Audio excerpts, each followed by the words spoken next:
जय यीशु बच्चों। तो वो कैसे हैं सब? कुशल मंगल। छुट्टियां हो गई आपकी दिवाली की ख़त्म हैं, फिर से पढ़ाई शुरू करनी है। किसी किसी की एग्ज़ाम चल रहे होंगे, परीक्षाएं किसी की हो गई होंगी, है ना। तो अब हमारी क्लास तो चल ही रही है ना। तो चलिए आज फिर हम अपनी कक्षा शुरू करने से पहले ईश्वर को से प्रार्थना करते हैं। चलिए हाथ जोड़ लीजिए, आंखें बंद कीजिए। हे प्रभु यीशु, मैं आपसे मिलना चाहता हूँ। आपका स्वागत करने के लिए हम सब तैयार हैं। आप हमारे जीवन, हमारे घर और हमारे परिवार में पधारिए। यही हमारी आपसे प्रार्थना है। आमीन। तो बच्चों, हमने पिछला पाठ जो पढ़ा था, पाठ 9 था प्रभु यीशु मेरे घर में।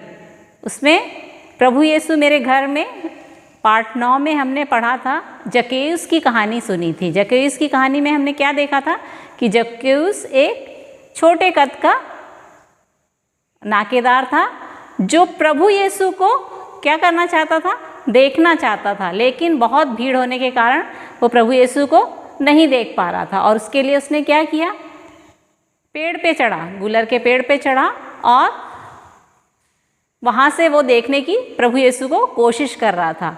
जब प्रभु यीशु वहाँ से निकले तो उस भीड़ के होने के बाद भी प्रभु यीशु ने जक्कैयुस को पेड़ पे देखा और उससे क्या कहा था?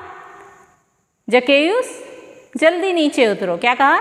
जक्कैयुस जल्दी नीचे उतरो, मुझे तुम्हारे यहाँ ठहरना है। और जैसे ही प्रभु ने ऐसा कहा, जक्कैयुस नीचे उतरा और प्रभु का उसने अपने घर में स्वागत किया, भोजन करवाया और जो भी उसने गलतियां की थी उसके लिए उसने कहा कि मैं उनका सब का हिसाब कर दूंगा। तो ये कहानी हमने सुनी थी। तो अब बच्चों, हमें क्या करना है? हमको ये, जैसे जक्कैयुस प्रभु यीशु को देखना चाहता था, क्या हम भी प्रभु यीशु को देखना या मिलना चाहते हैं? प्रभु यीशु, अगर हम प्रभु यीशु से मिलना चाहते हैं तो प्रभु यीशु खुद हमसे कहते हैं, आओ मैं तुम्हारे घर आना चाहता हूँ, आओ मेरे साथ में और अपने घर पे मुझे ले चलो, है ना। तो क्या है, अगर हम चाहते हैं प्रभु यीशु से मिलना तो प्रभु यीशु जरूर हमसे मिलना चाहेंगे और हमें उनका स्वागत करने के लिए हमेशा तैयार रहना है। जैसे जक्कैयुस जल्दी से, जैसे ही प्रभु ने उससे कहा कि चलो नीचे उतरो जल्दी से, वो नीचे उतरा और प्रभु यीशु को अपने घर पे लेके गया। उसी प्रकार यदि हम प्रभु यीशु को देखना चाहते हैं, हम में देखने की इच्छा है या मिलने की इच्छा है, तो क्या होगा? प्रभु यीशु जानते हैं कि ये बच्चा या ये परिवार मुझसे मिलना चाहता है और वो स्वयं कहते हैं कि मैं तुम्हारे यहाँ आना चाहता हूँ। तो क्या हम प्रभु यीशु का स्वागत करने के लिए तैयार हैं? क्या हम उनसे बातें करने के लिए तैयार हैं? क्या हमारे पास समय है उनके लिए कि हाँ चलिए प्रभु यीशु मेरे साथ में आइए और मेरे साथ में रहिए, मेरे साथ भोजन करिए? तो क्या हम तैयार हैं प्रभु यीशु को मिलने के लिए, देखने के लिए? अगर हमारी इच्छा है मिलने की तो प्रभु यीशु जरूर हमसे मिलना चाहते हैं। तो क्या करना है? हमें इच्छा होनी चाहिए प्रभु यीशु से मिलने की, और अगर हम तैयार हैं तो प्रभु यीशु भी हमसे मिलने के लिए तैयार हैं। तो अब आपको क्या करना है? मैंने पहले भी आपको बताया था कि हमको प्रभु यीशु का स्वागत करने के लिए तैयार होना चाहिए। तो अभी हमने पुस्तक में देखा, कुछ लिखा हुआ है, उसको हम पढ़ेंगे कि क्या है, प्रभु यीशु क्या कहना चाहते हैं। प्रभु यीशु का स्वागत करने, हमारे घर में अगर आते हैं तो हम स्वागत करेंगे, बिल्कुल करेंगे, ठीक है। जब वे आपके घर आएंगे तो आप उन्हें क्या उपहार देंगे? इसमें लिखा हुआ पुस्तक में कि आप क्या उपहार देंगे। प्रभु यीशु यदि आपके घर पे आते हैं तो आप उन्हें क्या उपहार देंगे? आप उनसे क्या कहेंगे? क्या कहना चाहेंगे आप अपनी तकलीफ़ बताएंगे, हो सकता हो सकता है कहेंगे हाँ ऐसे ये तकलीफ़ मुझे थी, अब मैं इससे दूर हटना चाहता हूँ, या मेरे में ये बुराई है मैं उसको दूर करना चाहता हूँ, हो सकता है। और आप उनसे क्या मांगेंगे? आप कुछ मांग सकते हैं प्रभु यीशु से। क्या मांगना चाहेंगे आप?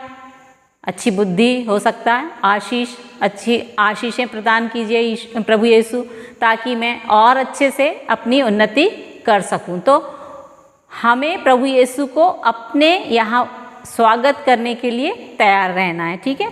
तो अब इसमें पुस्तक में दिया हुआ है इसको जीवन आदर्श, हमको क्या कैसे रहना है वो जीवन आदर्श हम देखेंगे, ठीक है। तो जीवन आदर्श में यहाँ दिया हुआ है, प्रभु यीशु मेरे घर में हैं।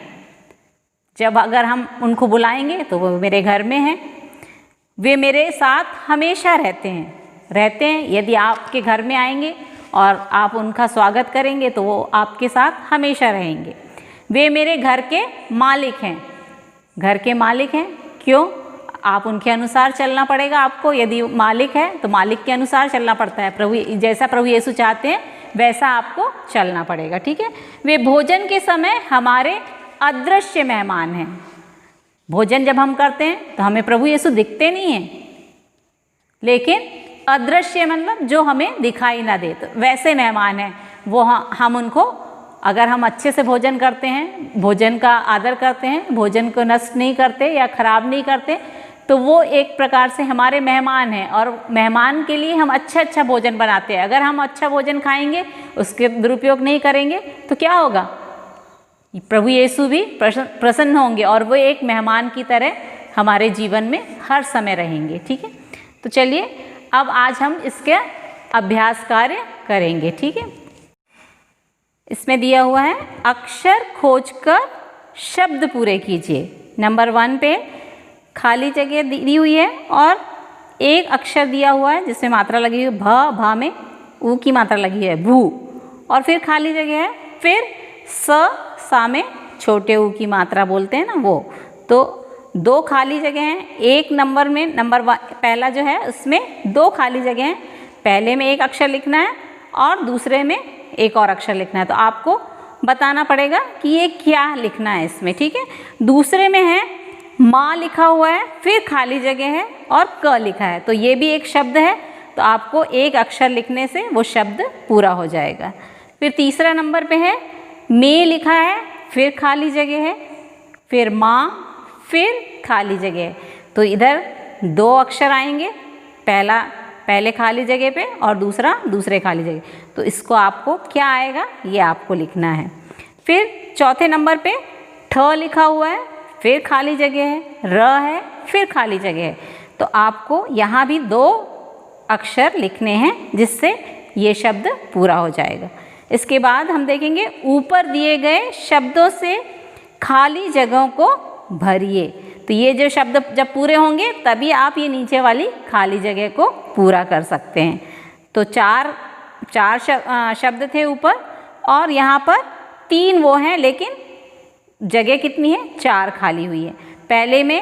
पहला नंबर जो है उसमें खाली जगह लिख करी हुई है, फिर मेरे घर के, फिर खाली है जगह, फिर है लिखा है।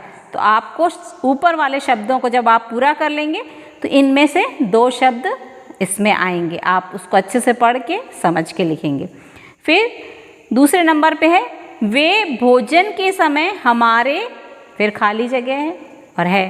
तो भोजन के समय वे क्या है वो आपको लिखना है। वे आज मेरे यहाँ, फिर खाली जगह है, आए हैं। यहाँ भी आपको लिखना है कि क्या आएगा, ठीक है। इसके बाद अभी तक शब्द पूरे कर रहे थे, अब हम वाक्य पूरे करेंगे, ठीक है ना। जब प्रभु यीशु मेरे घर आएंगे तब मैं उन्हें, खाली जगह है, फिर बताऊंगा। तो आप क्या बताएंगे आपको यहाँ लिखना है।